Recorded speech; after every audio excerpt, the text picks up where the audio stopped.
ஆனால் புஷி ஆனந்த் கொண்டு வரும்போது புஷி ஆனந்துக்கும் தமிழ்நாட்டுக்கும் என்ன சம்பந்தம் நான் கேட்டுனே இருக்கிறேன், பதிலே வரமாட்டேங்குது. விஜய் நாளைக்கு ஆட்சிக்கே கூட வரட்டும், அந்த கட்சியில் இருக்கிற பொதுச் செயலரே வந்து பார்த்தா இந்த மண்ணின் மைந்தன் கிடையாது சொல்லுவாங்கல்ல எதிர்கட்சியில், அந்த பிரச்சாரத்தில் நீங்க காலி ஆயிருவீங்களே, தாவேக்கா காலி ஆயிரும். நான் நேரடியாக பளிச்சுன்னு சொல்லிடுறேன், தாவேக்காவும் நாம் தமிழரும் இணைஞ்சி வர்றதை கெடுக்கிறதே வந்து புஷி ஆனந்த் தான். ரசிகர்கள் விஜய் மக்கள் இயக்கத்தை சார்ந்தவங்க, இன்னைக்கு அரசியல் கட்சி தொண்டர்களா மாறினவங்க, தாவேக்கா தொண்டர்கள் யாராவது விஜயை நெருங்க முடியுமா? நெருங்க முடியாது. புஷி ஆனந்தை கடந்து நெருங்க முடியாது. முதலமைச்சரை போன் பண்ணாலும் வந்து பார்த்தீங்கன்னா புஷி ஆனந்த் கிட்ட பேசிட்டு தான் சார் பேச முடியும். சீமான சந்திக்கிறது பெரிய விஷயமே கிடையாது. இப்ப போன போட்டா பேசலாம். இப்ப போன் போட்ட சாதாரண தொண்டன் வந்து பாத்தீங்கன்னா ராத்திரி 11 மணிக்கு போன் பண்ணலாம், பேசலாம். அப்படியே வந்து பாத்தீங்கன்னா நீங்க கண்டிப்பா சங்கன்னா நேரம் வந்து பாக்கியராஜுக்கு ஒரு போன போடலாம், இல்ல இடுமாவனம் கார்த்திக் போகலாம், யார் வேணாலும் போய் ஈஸியா போய் அண்ணனை சந்திக்கணும்னா சந்திச்சிடலாம். அப்படிதான் ஒரு கட்சியை வச்சு விஜய் முடியுமா? அதை கிட்டத்தட்ட நான் கம்மியா சொல்றேன், அறிவிக்கப்படாத தலைவர் ஆயிட்டாரு. ஆமா, விஜய் வந்து சும்மா ஒரு ஷோ தான், ஒரு பொம்மை, அலமாரியில வைக்கப்பட்ட ஒரு பொம்மை விஜய். மனைவி வேண்டாம், மகள் வேண்டாம், மகன் வேண்டாம், அப்பா வேண்டாம், உச்சபட்சமா தொண்டர்கள் கூட வேண்டாம், யாருமே வேண்டாம். இப்ப யார் தான் வேணும்? புஷி ஆனந்த் தான் வேணும் அப்படின்னு சொன்னா புஷி ஆனந்துக்கும் விஜய்க்கும் உள்ள தொடர்பு என்னன்னு, விஜயோட பலவீன எண்ணம் வந்து புஷி ஆனந்த் கிட்ட இருக்கு. பல கட்சி தலைவர்கள் சந்திக்கிறதுக்கு தயாரா இருக்கிறாங்க, ஆனா புஷி ஆனந்த் தாண்டி சந்திக்க முடியாது. விஜய் எங்க குளத்து கீழே எங்கேயாவது இருப்பார், தேடி பார்க்கணும், ஆழத்துல எங்கேயாவது உட்கார்ந்து ஒரு கட்சி அப்புறம் ஏதாவது பேசிடுவாங்க.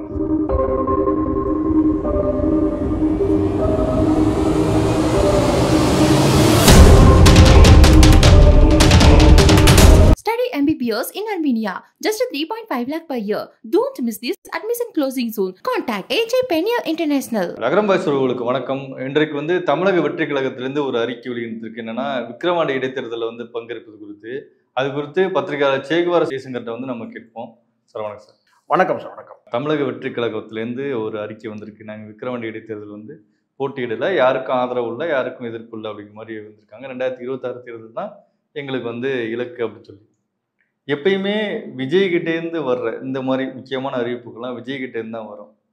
இப்போ ஏன் வந்து புஷி ஆனந்த்கிட்டேருந்து இந்த அறிக்கை வந்திருக்கு? பொதுச் செயலாளர் புஷி ஆனந்த்கிட்டேருந்து. முதல்ல தமிழக வெற்றி கழகம் தலைவர் யாருன்றது நல்லா தெரியும், பொதுச் செயலாளர்ன்றது வந்து புஷி ஆனந்த் தெரியும். 2 நாளைக்கு முன்னாடி ஒரு மெயின் ஸ்ட்ரீம் மீடியாவில் இவருடைய திருப்பூரில் ஒரு பங்கேற்ற அந்த மீட்டிங் பற்றி சொல்லும்போது குறிப்பிட்ட அந்த ஒரு ஊடகத்தில் கேட்டினா தமிழக வெற்றி கழகத்தின் தேசிய பொதுச் செயலாளர் அப்படின்ற ஒரு அறிமுகம் கொடுத்தாங்க. திடீர்னு தேசிய பொதுச் செயலாளர் எது கொடுக்க வேண்டும்? தேசிய பொதுச் செயலாளர் எந்த தேசிய பொதுச் செயலாளர்? தமிழக வெற்றி கழகம் ஒரு தமிழ் தேசிய கொள்கையை எடுத்துக்கிட்டாங்களா, ஒரு தமிழ் தேசியத்தை சொல்கிறாங்களா, அந்த தேசியம் சொல்கிறாங்களா, அல்லது இந்திய தேசியம் சொல்கிறாங்களா? அப்போ இவர் ஒரு தேசிய பொதுச் செயலர் சொன்னால் அப்போ வந்து விஜய் அவர் வந்து தேசிய தலைவரா? எதுக்காக இப்படி திடீர்னு இப்படி ஒரு தேசியன்ற அந்த வார்த்தை வந்து எதுக்காக வரணும்? அதற்குன்னா ஒரு நேஷனல் லீடர்னு சொல்கிறாங்களா, அறிமுகப்படுத்துகிறாங்களா அப்படின்னு வருது. இந்திய தேசியமா தமிழ் தேசியமா அப்படின்னு ஒரு கேள்வி வருது. இது ஒரு பக்கம். ரெண்டாவது புஷி ஆனந்தோட நடவடிக்கைகள் வந்து நாளுக்கு நாள் வந்து தமிழக வெற்றி கழகத்தில் வந்து ஒரு ஸ்ட்ராங் பொசிஷனை வந்து அவர் எடுக்கிறார். ஏற்கனவே வந்து ஒரு ரசிகர் மன்றமாக இருந்தபோது இவருடைய அந்த நடவடிக்கைகள் வந்து இது அப்படியே அரசியல் கட்சி ஆன பிறகும் அப்படியே தொடருது. முழுக்க முழுக்க ரசிகர்கள் வந்து அதை சகிச்சுட்டு போயிடலாம். இப்போ உதாரணத்துக்கு என்ன ஸ்ட்ராங் பொசிஷன் என்ன எடுக்கிறாருன்னு கேட்டிங்கன்னா, வழக்கமாக வந்து இந்த கட்சி ரசிகர்கள்கிட்ட எப்படி பேசுவார்தோ அப்படி தான் கட்சியினர்கிட்டையும் அப்படி தான் பேசுகிறாரு. அதை ஒருமையில் போடா வாடான்னு பேசுறது, அதை தாண்டி அவன் இவன்னு பேசுறது, மேடையிலேயே பேசுறவன்னா உங்களுக்கு ஆதாரம் காட்டுவா அவங்களுக்கு இருக்கு. மேடையிலேயே அவங்ககிட்ட சொன்னேன், ஒரு கட்சியோட நிர்வாகிகிட்ட வந்து அவங்ககிட்ட சொன்னேன், போடான்னு சொன்னேன், இங்கே எடுத்துகிட்டு வாடான்னு சொன்னேன் அப்படின்னு பேசுகிறாரு. இது வந்து மேடையில். மேடைக்கு பின்னாடி வந்து ரொம்பவும் மோசமாக வந்து ரசிகர்கள் மாதிரி நடத்துகிறாரு. ரசிகர்களே நடத்தக்கூடாது. அப்படி விஜயோட ரசிகர்களே கூட ஒரு மரியாதை நடத்தணும். ஆனால் ஒரு கட்சியான பிறகு அந்த கட்சி நிர்வாகிகளை வந்து பார்த்தீங்கன்னா வந்து போகிற போக்கில் ஒருமையில் பேசுறது, கெட்ட வார்த்தையில் திட்டுறது, பொறுக்கி பையா, கம்முனாட்டி இப்படியெல்லாம் திட்டுறாருன்னு சொல்லிட்டு புலம்புறாங்க. விஜய் தானே வந்து இவரை பொதுச்செயலாளர் நியமிச்சிருக்காரு. அதுதான் சார். இங்கே விஜய் இப்போ எப்படி இருக்கிறாருன்னு கேட்டிங்கன்னா, ஏதோ ஒரு ஒரு தங்க கூண்டில் இருக்கிற கிளி மாதிரி இருக்காரு, அப்படிதான் சொல்லணும். வெளியில் வந்து பார்த்தீங்கன்னா வந்து ஒரு பூனை காவல்கார். உள்ள வந்து தங்கக்கூண்டில் வந்து கிளி இருக்கு, வெளியில வந்து இந்த வந்து அந்த கிளிக்கு பாதுகாப்பாக வந்து கேட்டால் பூனை. இப்போ இந்த ரைமிங் வேணா பாடிக்கோங்க. இந்த புசி கேட் சொல்லுவாங்கல்ல, அதாவது அந்த புசி ஆனந்த் வந்து வெளியில வந்து காவல்கார். கிளி கிட்ட யாரும் நெருங்க முடியாது, யாருன்னா நீங்க எல்லாரையும் எடுத்துங்க. அப்பா நெருங்க முடியாது, அம்மா நெருங்க முடியாது, மனைவி நெருங்க முடியாது, புள்ள நெருங்க முடியாது, பொண்ணு நெருங்க முடியாது, கட்சியோட நிர்வாகிகள் நெருங்க முடியாது, ரசிகர்கள் நெருங்க முடியாது, தாவேகா தொண்டர்கள் நெருங்க முடியாது, மாற்று கட்சியை சார்ந்தவங்க நெருங்க முடியாது, புதுசா கட்சியில இணையறவங்க நெருங்க முடியாது. இப்படி எல்லாமே வந்து பாத்தீங்கன்னா அந்த புசி கேட் கிட்ட தான் நீங்க பெர்மிஷன் வாங்கி ஆகணும். இவர்கிட்ட வாங்கி தான் விஜய் சந்திக்க முடியும், வாங்கினாதான் சந்திக்க முடியும். இப்போ நீங்க உதாரணத்துக்கு நீங்க சொல்லணும், இப்போ நம்ம முதலமைச்சர் சந்திக்கணும்னு வச்சுக்கோங்களேன், ஈஸியாக சந்திக்க முடியும். ஏதாவது ஒரு வகையில் ஒரு வழியில் நம்ம வந்து செக்ரட்டரியேட்டில் மனு போடலாம், அல்லது வந்து நேரடியாக வந்து ஒரு பர்சனலாக ஒரு லெட்டர் போடலாம், அல்லது வந்து கட்சியோட நிர்வாகிகள் யாராவது அணுகலாம், அமைச்சர்கள் அணுகலாம். இப்படி பல வழிகள் இருக்கு. ஒரு நாள் 2 நாள் முதலமைச்சர் நெருங்க முடியும். ஆனால் இதுக்காக ஜெயலலிதா நெருங்க முடியுமான்னு கேட்குறீங்க, அது நெருங்க முடியாது. கிட்டத்தட்ட இவர் அப்படிதான் இருக்கிறார். ஜெயலலிதா மாதிரி விஜய் வந்து யாரும் எளிதில் நெருங்க முடியாத ஒருத்தராக தான் இருக்கிறார். அவருடைய நாலேஜுக்கெல்லாம் உட்பட்டு தான் இந்த கட்சி இயங்குதான்றதே சந்தேகமா இருக்கு. ஆமா சார், உண்மை நான் சொல்றது நிஜம், நான் சொல்றது உண்மை. அவருடைய நாலேஜில் வந்து எல்லாமே இயங்குதா, எல்லாமே செயல்படுதா அப்படின்னு தெரியாது, அவருக்கே தெரியாது. அப்படிதான் இருக்கிறாருன்ற. இல்லைன்னா இந்த சார் இந்த இடைத்தேர்தலில் நீங்க நாடாளுமன்ற தேர்தலில் அவங்க போட்டியிடலன்றதை அவங்க அறிவிச்சிட்டாங்க. 2026 தான் அவங்க அதை அறிவிக்கும் போது இந்த புசியானதுக்கு மண்டையில் ஏதாச்சும் மசாலா இருக்கணும். தலைவர் ஏற்கனவே அறிவிச்சிட்டார், தலைவர் அறிவிக்கட்ட முண்டம். தலைவர் அறிவிக்கும் போது ஒரு சட்டமன்ற உறுப்பினர் வந்து சாகலை, சட்டமன்ற உறுப்பினர் உயிரோடு இருந்தார். அப்போ ஒரு பை எலெக்ஷன் கேள்வியே வரல. தலைவர் ஏற்கனவே அறிவிச்சிட்டார், மீண்டும் மீண்டும் மீண்டும் அதையே கேட்குறீங்க, மீண்டும் மீண்டும் அதையே கேட்கணும். புத்தி வேணும் புசியானதுக்கு. இது ஒரு இடைத்தேர்தல். நாடாளுமன்ற தேர்தல் வந்து அதை அறிவிச்சாச்சு, அந்த அறிவிச்சதுக்கு நீங்கள் சொல்லிட்டீங்க 2026 தான் இலக்குன்றதை நாடாளுமன்ற தேர்தலுக்கு கூட முன்னாடி சொல்லியாச்சு, நீங்கள் கட்சி தொடங்கும் போதே சொல்லியாச்சு, சரிங்களா? ஆனால் ஒரு இடைத்தேர்தல் வருதுன்னா அதுக்கு நீங்கள் தனியாக ஒரு அறிக்கையில் உங்களோட நிலைப்பாடு என்னன்றதை சொல்லணும். அதை சொல்லவே இல்லை. போட்டியிடுறீங்களா, போட்டியிடலையா, ஆதரவு அளிக்கிறீங்களா, ஆதரவு இல்லையா, எதுவுமே அறிவிக்காம 26ல் சொல்லிட்டாரு. எது கேட்டாலும் எதுவாக இருந்தாலும் இந்த புசின்ற பேரை எடுத்துட்டு இந்த பேரை போடணும். எதுவாக இருந்தாலும் ஆனந்த், எதுவாக இருந்தாலும் தலைவர் அறிவிப்பார். இந்த சந்தானம் சொல்ற மாதிரி தான் மேல இருக்கும், பார்த்தோமா மேல இருக்கு ஒண்ணுமே தெரியல. இந்த அறிக்கையில கூட இப்ப அதிமுக அறிக்கை வெளியிட்டாங்க, தேமுதிக அறிக்கை வெளியிட்டாங்க. புறக்கணிக்கிறது போது திமுகவோட அராஜக போக்கு, ஜனநாயக படுகொலை நடக்கும் அப்படின்லாம் சொல்லியெல்லாம் நிறைய இடைத்தேர்தலில் என்ன நடக்கும்லாம் சொல்லியிருந்தாங்க. அந்த மாதிரி கூட இந்த அறிக்கையில இடம்பெறலை. சார் ஒரு விஷயம் நல்லா பண்ணீங்க, கரெக்டான கேள்வி கேட்டீங்க. முதல்ல ஒரு விஷயம் பண்ணீங்க, நீங்க 26ல் போட்டியிடலன்றது தெளிவான முடிவில் இருக்கிறீங்கல்ல. இந்த அறிக்கை ஏன் இவ்வளவு லேட் ஆச்சு? இந்த அறிக்கையில ஏன் விஜயோட கையெழுத்து இல்லை? அது சொல்ல முடியுமா? நீங்க போட்டியில்ன்றது தெளிவான முடிவு சார். 26 தான் போட்டி, இனி எந்த தேர்தல் தான் போட்டியிலன்னு அந்த அறிக்கையில் இருக்கிற இவ்வளவு தெளிவா இருக்கிறவங்க தேர்தல் அறிவித்த உடனே வரணும் அறிக்கை. உடனே அறிக்கை. நீங்க கேட்ட கேள்வி எல்லாத்துக்கும் அடுத்து நான் பதில் சொல்றேன். முதல்ல அறிக்கை உங்ககிட்ட தானே வரணும். இப்ப சீமான் சொல்றாரு, அறிவிச்ச உடனே சொல்றாரு தனித்து போட்டி, அறிவிச்ச உடனே சொல்றாரு தனித்து போட்டி. இதுதான் கட்ஸ். இப்போ எடப்பாடி சொல்றாரு, ஏன் வந்து இங்க வந்து நாங்க போட்டியிடல, திமுக வந்து அராஜக போக்கா இருக்கும், ஈரோடு இடைத்தேர்தலை ஒப்பிட்டு அவர் சொல்றாங்க. நீங்க அப்படி கூட சொல்ல வேணாம், தேர்தலில் போட்டியிடல. ஏன் போட்டியிடல சொல்லணும். கட்சி அறிவிச்சிட்டீங்க சார். நீங்க தேர்தல் இப்ப நீங்க சொல்றீங்க, நீங்க திமுக அராஜக போக்குன்னு கூட நீங்க சொல்ல வேணாம். ஏன்னா அவங்களை பகச்சிக்கணும் வேணாம், அந்த அளவுக்கு உங்களுக்கு தைரியம் இல்லை, கட்ஸ் இல்லை, விட்டுருங்க. ஆனால் 26ல் நீங்க போட்டியிடல, இந்த தேர்தலில் நாங்க போட்டியிடல. ஏன் போட்டியிடல? காரணத்தை சொல்லுங்க சார். மக்களுக்கு இருக்கணும்ல. ஆதரவும் இல்லை, போட்டியும் இல்லை. 26ல் தான் சொன்னா 26ல் நீங்க போட்டியிடுங்க. உள்ளாட்சி தேர்தலையும் சொல்லிட்டீங்க, உள்ளாட்சி தேர்தலும் போடல. ஏன் இல்லை சொல்லுங்க. கட்சி கட்டுமானம் இன்னும் வரல, நாங்க அதுக்கான வேலைகளை செஞ்சுட்டு இருக்கிறோம். விளக்கணும்ல சார். அறிக்கையில நீங்க ஒரு துண்டா போடுறீங்க, என்னன்னு கேட்டா போட்டி இல்லைன்னு. இது கட்சிக்கு அழகு இல்லை, கட்சி நடத்துறதில்லை. நீங்க விளக்கணும் மக்களுக்கு. ஏன்னா இந்த ஒரு தொகுதியில வந்து இடைத்தேர்தல் நடக்குதுங்க, இங்க இந்த மாவட்ட அளவுல பொறுப்பாளர்கள் நாங்க இன்னும் போட்டு கட்சியோட கட்டுமானம் இன்னும் வரல, இன்னும் கொள்கைகள் கோட்பாடுகள் இதெல்லாம் நாங்க இன்னும் வந்து அறிவிக்கிற தலைவர் அறிவிக்கிற எல்லாரு மாவட்ட மாநாடு இந்த தேதியில் நடக்க உள்ளது சொல்லணும், விளக்கணும்ன்ற. நான் போட்டியிடாததுக்கு காரணத்தையும் சொல்லணும்ல. அவங்க சொல்றாங்க திமுக அராஜகமா வந்து அவங்க வந்து நடந்துப்பாங்கன்னு ஒரு காரணம். நீங்க அந்த காரணம் சொல்லுங்க, நான் உங்களை கட்டாயப்படுத்தவே இல்லை. நீங்க யாருக்காவது ஆதரவு அளிங்கன்னு நான் சொல்லவே இல்லை. ஆனால் இந்த அறிக்கை எப்போ வந்திருக்கணும்? முதல்ல நீங்க தான் சார் விட்டுருக்கணும். 2026 தெளிவா இருக்கிறீங்க. 2026 தான் போட்டீங்கன்னா உங்களுடைய அறிக்கை ஏன் இவ்வளவு தாமதமாகுது? அதிமுக முடிவுக்காக ஏன் காத்து இருக்கிறீங்க? நாம் தமிழர் முடிவுக்காக ஏன் காத்து இருக்கிறீங்க? பாட்டாளி மக்கள் கட்சி முடிவுக்காக நீங்க ஏன் காத்து இருக்கிறீங்க? இப்ப புரியுதுங்களா? கட்சி நடத்த தெரியல. யாரு, விஜய் சொல்றீங்களா இல்ல புஷி ஆனந்த் சொல்றீங்களா? புஷி ஆனந்த் தான் கட்சியை நடத்துறாரு, அதனால சொல்றேன். நான் விஜய் சொல்லவே இல்லை. நான் தான் சொல்றேன், விஜய் வந்து தங்க கூண்டுல அடைக்கப்பட்ட ஒரு கிளி மாதிரி இருக்கிறார். புஷி ஆனந்த் வந்து அரெஸ்ட் பண்ணி வச்சிருக்காரு. கட்சியிலிருந்து புஷி கேட் கிட்ட இருக்கு, சாரி புஷி ஆனந்த் கிட்ட இருக்கு கட்சி. இந்த மண்ணு காட்டு அரசியல் இல்ல நடக்கல சார் தாவேக்கால. இந்த மண்ணு காட்டு அரசியல் கட்டினா இந்த மண்ணின் மைந்தனா இருக்கணும். இப்ப 4 பேர் சொல்ற அளவுக்கு ஆயிடுச்சு. என்னன்னு கேட்டீங்கன்னா கட்சியே நடத்த தெரியலங்க. இன்னும் கொள்கைக்கே வந்து பாத்தீங்கன்னா நீங்க மாநாடுக்கு இடத்த பார்த்துக்கிறீங்க. கொள்கை அறிவிக்கிறதுக்கு, கோட்பாடு அறிவிக்கிறதுக்கு, கொடி அறிவிக்கிறதுக்கு, தத்துவத்தை அறிவிக்கிறதுக்கு, அரசியல் எதிரி யாருன்னு அறிவிக்கிறதுக்கு இடத்த தேடிட்டு இருக்கிறீங்க. அவ்வளோனா இடமா இல்லை உங்களுக்கு? நான் கேட்குறேன், இடமா இல்லை? எங்க வெளிநாட்டை நடத்துவீங்களா? எப்படிதான் தமிழ்நாட்டுக்குள்ளதான் நடத்தணும். தமிழ்நாட்டில் 4 மைதானம் இருக்கு. மதுரையில் நடத்தலாம், திருச்சியில் நடத்தலாம். இன்னும் இடம் தேடி இருக்கிறீங்க. இன்னும் இந்த இன்னும் சொல்லுவாங்க தெரியுங்களா, வந்து பையனுக்கு கல்யாணம் பண்ணிட்டீங்கன்னு கேட்டா இடம் பார்த்துட்டு இருக்கிறேங்க, நல்ல இடம் அமையல. அறிவு கட்ட முண்டம். நீ உன்னை நம்பி ஒரு கட்சி கொடுத்து சொன்னா இடத்த கூட உங்களை தேதி அறிவிக்க முடியல சொல்லலாம். பிரபா சார், தேதி எங்களுக்கு செட் ஆகலைங்க, இன்னும் அனுமதி எல்லாம் வாங்கணும், தேதி கிடைக்காது, இதெல்லாம் சொல்லலாம். இடமே உங்களுக்கு தேர்வு செய்ய முடியலன்றீங்க. இப்ப புரியுதுங்களா உங்களுக்கு? இன்னும் நீங்க இந்த சார்லி சாப்ளின் ஒரு அவருடைய படங்கள் நீங்க பாப்பீங்களா? அதுல வந்து பாத்தீங்கன்னா ஸ்விம்மிங் பூல் வருவார், ட்ரெஸ் எல்லாம் எடுத்து ஒரு ஷார்ட்ஸ் போட்டு குளிக்கிறதுக்காக வருவார். அவர் என்ன செய்யணும், முதல்ல காலை இறக்கி தண்ணி சில்லுன்னு இருக்கான்னு பார்ப்பார். கீழே இறங்கிட்டா ஒரு ஆழமா இருக்குமா ஒரு வேலை ஸ்விம்மிங் பூல் அப்படி சொல்லிட்டு முதல்ல காலை இருப்பாரு, அப்படியே எடுப்பாரு, அப்புறம் கையில தொட்டு பார்ப்பாரு, அப்புறம் உட்காந்துப்பாரு. ஸ்விம்மிங் பூல் உள்ள குதிக்காம உட்காந்துட்டு அப்படி சாஞ்சி தண்ணியில கை வைப்பார். அப்படி அப்புறம் ஒரு கடத்துல இறங்கிடுவாரு, அப்படியே ஏறிடுவார், மறுபடியும் பயந்து ஏறிடுவார். அப்படிதான் இருக்கு. ஒரு ரொம்ப காமெடியா இருக்கும் அது பாக்குறதுக்கு. கடைசி வரைக்கும் அவர் குளிக்கவே மாட்டார் ஸ்விம்மிங் பூல்ல. யாரு? Charlie Chaplin. அந்த மாதிரி இருக்கு. ஒரு அரசியல் கட்சிக்கு வந்தீங்கன்னா ஒரு தெளிந்த பார்வை இருக்கணும் சார். மாநாடு மதுரையில, இதுக்கு இவ்வளவு தூரம் எடுக்க தேவையில்ல. இருக்கிறதே 4 மைதானம் தானே இங்க. இதை தாண்டி எங்க நீங்க அமெரிக்கா லண்டன்ல நடத்துவீங்க மாநாடு? தமிழ்நாட்டில் தான் நீங்க நடத்தி ஆகணும். நீங்க தேதி சொல்லுங்க, தேதி மாறும். அப்ப எதுவுமே வந்து பாத்தீங்கன்னா விஜய் அறிவிக்க முடியும். இப்ப நான் கேட்கிறேன், இந்த அறிக்கை இருக்குல்ல, இந்த அறிக்கை வந்து விஜய் வந்து ஒரு வீடியோல வெளியிடலாமே. வீடியோல கூட வர முடியாதா? இல்ல அவரு பேரு கூட போட்டு கூட வரலாம்ல சார். கையெழுத்து அவர் போடல சார் விஜய். நான் கேட்கிறேன், அப்ப அங்க என்ன கட்சி ஜனநாயகம் இருக்கு? ரெண்டா நான் கேட்கிறேன். இன்னும் கூட நான் ஒரு வார்த்தை கேட்கிறேன். அந்த கட்சியோட அடுத்த துணைத் தலைவர், பொருளாளர் யாருன்னு சொல்லுங்க பார்க்கலாம். முக்கியமான பொசிஷன்.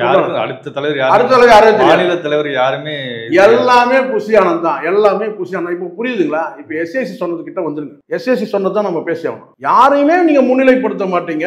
நீங்க அப்பாவுக்கும் பிள்ளைக்கும் ஒரு பிரச்சனை இருக்குன்றாங்க சார். அது வேற. நம்ம அது பர்சனல் உள்ளே போக வேண்டாம். நம்ம அது வேற. இங்க அவங்கள குறை சொல்றது அவங்களா, நமக்கு அது தேவையில்லை. விஜய் வந்து ஒரு அரசியல் கட்சியோட தலைவர். இந்த மண்ணோட புள்ள, இந்த மண்ணை வந்து ஆடுறதுக்கு தகுதி உள்ள புள்ள, சரிங்களா? ஆனால் புஷி ஆனந்த் கொண்டு வரும்போது புஷி ஆனந்துக்கும் தமிழ்நாட்டுக்கும் என்ன சம்பந்தம் நான் கேட்டுனே இருக்கிற பதிலே வரமாட்டேங்குது. முதல்ல புஷி ஆனந்த் அதுக்கு அறிக்கை விடட்டும். நீங்க ஓட்டர் ஐடி மாத்திட்டீங்கன்னா நீங்க தமிழ்நாடு பிரஜர் ஆயிட முடியாது சார். ஓட்டர் ஐடி எத்தனை பேர் இந்திக்காரங்களா மாத்திருக்காங்க வட இந்தியாவில் வந்தவங்க காட்டுமா? நான் உங்களுக்கு ஓட்டர் ஐடியை மாத்துறதுக்கு ஒரு பெரிய விஷயம் கிடையாது. அது சப்போர்ட் டாக்குமெண்ட் என்ன கொடுத்துருக்காரு அது முதல்ல பார்க்கணும். பாண்டிச்சேரியோட குடிமகன் சார், குடிமகன் நீங்க தப்பா எடுத்துக்காதீங்க. புதுவை மாநிலத்தோட அந்த மண்ணில் பிறந்தவர். குடிமகன் அது வேற மாதிரி அர்த்தமாயிடும். பாண்டிச்சேரி சொன்னா அது வேற சிக்கல் இருக்கு. புதுவை மாநிலத்துல பிறந்த ஒருவர் புஷி ஆனந்த். அவருக்கும் தமிழ்நாட்டுக்கு என்ன சம்பந்தம்? தமிழ்நாட்டில் நீங்க ஒரு பெரிய போஸ்ட், ஒரு பொதுச் செயலாளர் பதவியை நீங்க கொடுத்துருக்கீங்க சார். அந்த கட்சியில கொடுத்தாரா அல்லது இவர் எடுத்துக்கிட்டாரான்னு தெரியல, அது வேற. ஆனால் நீங்க எப்படி வந்து பாத்தீங்கன்னா தமிழ்நாட்டு அரசியல்ல நீங்க வந்து பாத்தீங்கன்னா நீங்க கோல் வச்ச முடியும்? தமிழ்நாடு அரசியல் நீங்க எப்படி முடிவெடுக்க முடியும்? எப்படி நீங்க நிர்ணயம் பண்ண முடியும்? விஜய் நாளைக்கு ஆட்சிக்கா கூட வரட்டும், அந்த கட்சியில இருக்கிற பொதுச் செயலாளரே வந்து பாத்தீங்கன்னா இந்த மண்ணின் மைந்தன் கிடையாது சொல்லுவாங்கல்ல எதிர்கட்சியில. அந்த பிரச்சாரத்தில் நீங்க காலி ஆயிருவீங்களே. தாவேக்கா காலி ஆயிரும். இல்ல தாவேக்கா அதுவும் நாம் தமிழர்லாம் வந்து இன்னும் எதிர்க்க ஆரம்பிக்கல. எதிர்க்க ஆரம்பிச்சாங்கன்னா லட்டு மாதிரி மாற்றுது. தாவேக்காவும் வந்து நான் நேரடியா பளிச்சுன்னு சொல்லிடுறேன். தாவேக்காவும் நாம் தமிழரும் இணைஞ்சு வர்றதை கெடுக்கிறதே வந்து புஷி ஆனந்த் தான். தெரியுமா உங்களுக்கு? இங்க வந்து புஷி ஆனந்துக்கு ரோல் என்னன்னு கேட்கிறேன் நான். தமிழ்நாட்டு அரசியல்ல புஷி ஆனந்த் ரோல் என்ன? நீங்க விஜய் ரசிகர் மன்றத்துக்கு நீங்க இருந்துக்குங்க சார். நீங்க இல்ல இது நீங்க மட்டும் இப்ப சொல்றீங்க. இது நீண்ட காலமா வந்து புஷி ஆனந்த் மேல விஜய் ரசிகர்களும் இப்ப எஸ்எஸ்சி அவர்களும் நிறைய பேர் வந்து குற்றச்சாட்டு வச்சிருக்காங்க. விஜய் எங்களால் நெருங்க முடியுதுன்னு சொல்லி. சார் நீங்க குற்றச்சாட்டு கதறி அழறாங்க சார். விஜயோட ரசிகர்கள் வந்து அந்த கட்சியோட நிர்வாகிகள் ஆயிட்டாங்க இல்லையா? பல பேர் வந்து சாதாரண தொண்டர்கள் வந்து கேட்டா வந்து விஜய் நெருங்கவே முடியல சார். யாரும் நெருங்க முடியாது. அப்பா நெருங்க முடியாது, அம்மா நெருங்க முடியாது, மனைவி நெருங்க முடியாது, மகன் நெருங்க முடியாது, மகள் நெருங்க முடியாது.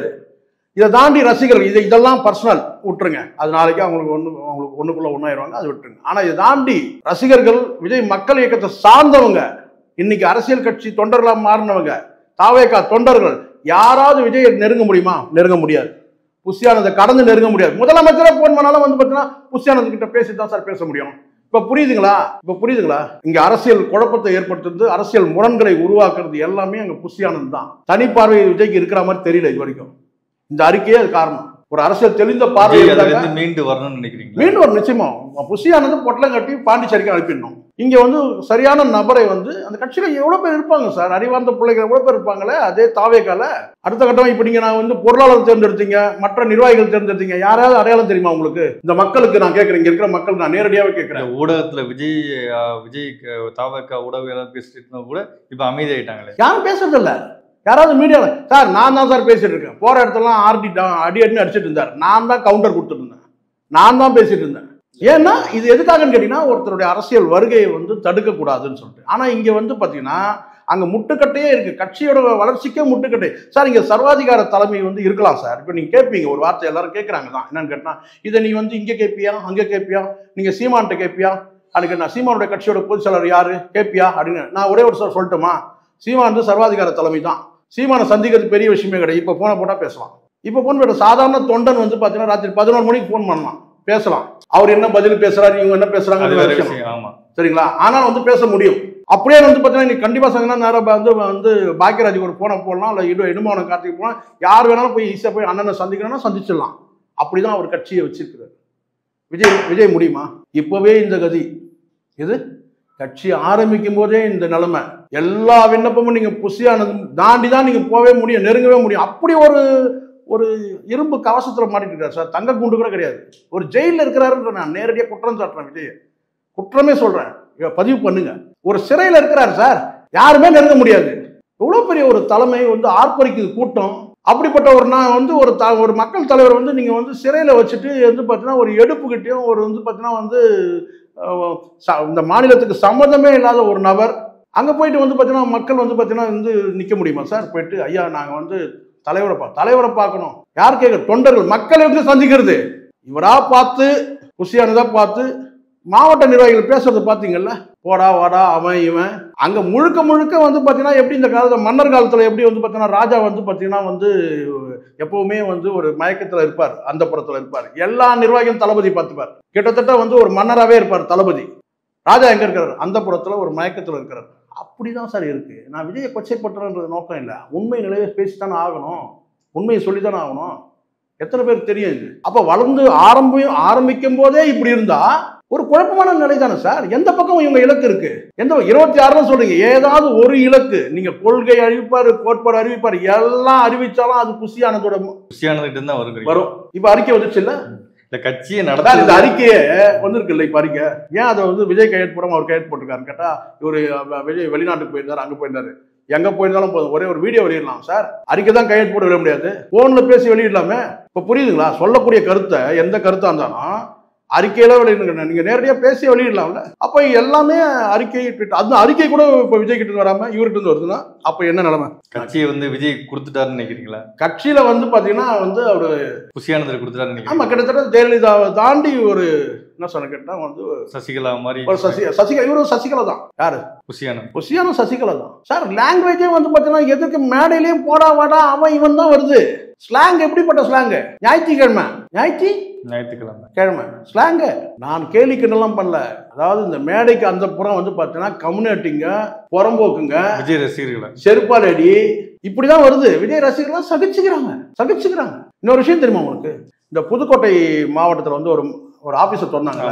அந்த ஆபீஸ் யாரு தெரியுமா உங்களுக்கு? விஜய் கட்சியில இருந்தா. விஜய் கட்சியில இருக்காங்க. தாவேக்கானா கட்சியோட தலைமை தான் அதுக்கான பணத்தை ஒதுக்கி நிலத்தை வாங்கி அந்த கட்சி அந்த கட்சி பேர்ல தான் இருக்கணும், உதவி பண்ணணும். இப்ப நீங்க எடுத்துங்க இவங்களுடைய திமுக எடுத்துங்க, எல்லா ப்ராப்பர்ட்டியும் வந்து பாத்தீங்கன்னா கட்சியோட ப்ராப்பர்ட்டியா இருக்கும். தனிப்பட்ட அந்த கட்சியோட தலைவர், அந்த பொதுச்செயலாளர், அந்த இது இருக்கு இல்லையா, அப்படிதான் வரும், பதிவு வரும். ட்ரஸ்டில தான் வரும். இது எப்படி இருக்கு தெரியுங்களா? அந்த மாவட்ட செயலர் தான் அந்த ஓன் லேண்டு, அவர் ஓன் பில்டிங், ஆனா கட்சி ஆபீஸ். இதை திறந்து வச்சது யாரு? புஷியானது. இப்ப புரியுதுங்களா? என்டி ராமாராவ் ஒருத்தர் தான் உங்களுக்கு தெரியும்னு நினைக்கிறேன். ஒரு பெரிய தேவுடு, பெரிய ஸ்டார், சூப்பர் ஸ்டார் எல்லாம் இருந்தார். அவங்க கட்சியில பாஸ்கர் ராவ்னு ஒருத்தர் இருந்தார். இந்த வரலாறுலாம் விஜய்க்கு தெரியுது வாய்ப்பு இல்லை. பாஸ்கர் ராவ்னு ஒருத்தர் இருந்தார். அவர் தான் கட்சியோட பொதுச்செயலர். அப்பெல்லாம் சந்திரபாபு நாயுடு வரல, அதுக்கு பிறகுதான் வர்றார் சந்திரபாபு நாயுடு. மாமனாருக்கு வந்து கீழே விழுந்துறாரு. அதுக்கப்புறம் தான் வர்றாரு. சந்திரபாபு நாயுடுக்கு அப்போ வந்து காங்கிரஸ்ல ஏதோ ஒரு கட்சியில் இருக்கிறாரு.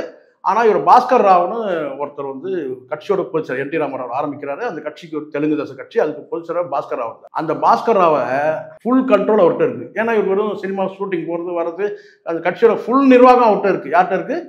பாஸ்கர் ராவ் கிட்ட இருக்கு. காங்கிரஸ் என்ன செய்யு கேட்டா நைட்டா பாஸ்கர் ராவ் தூக்கிறாங்கன்னா என்ன, அவங்க டேக் ஓவர் பண்ணிடுறாங்க. ரெண்டா உடையுது கட்சி ரெண்டா உடையுது. ஏன்னா பெரும்பாலும் ஆட்சியை கவிழ்ந்துது.